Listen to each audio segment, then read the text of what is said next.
Philippine National Police tiniyak ang due process sa gagawing pag-aresto kay Bato. Idetalye mo balitang yan, RH52, Edniel Parrosa. Edniel. Gagawin ng pambansang pulisya ang mandato nito alinsunod sa umiiral na batas at due process. Si Philippine National Police Chief, Police General Jose Melencio Nartates Jr. sa kumpirmasyon ng Department of Justice na maaari nang arestuhin si Senador Ronald Bato de la Rosa.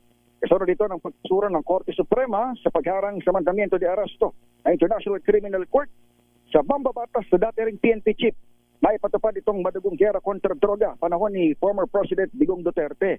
Ayon kay Nartates, inirerespeto ng PNP ang justice system kaya nakatitiyak ang magiging patas ang hanay sa parehong kampo. Ora nagsiniguro nitong Camp Crame na hindi makaapekto ang dating tungkulin ni De La Rosa bilang PNP chief sa pagpapatupad ng ICC warrant signal ng DOJ.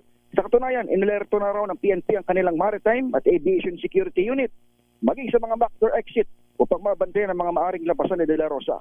Sa bahagi ng Interior Secretary John Vic Remulla, ibinida niyang lahat ng 225,000 strong PNP personnel ay susundan daw ang lead nagisilbi ng warrant sa senador.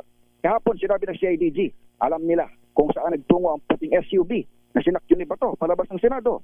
Pero hindi muna ito isinapubliko ng unit. Ako si Edniel Parrosa, DZRH. Una sa Pilipinas, una sa Pilipino.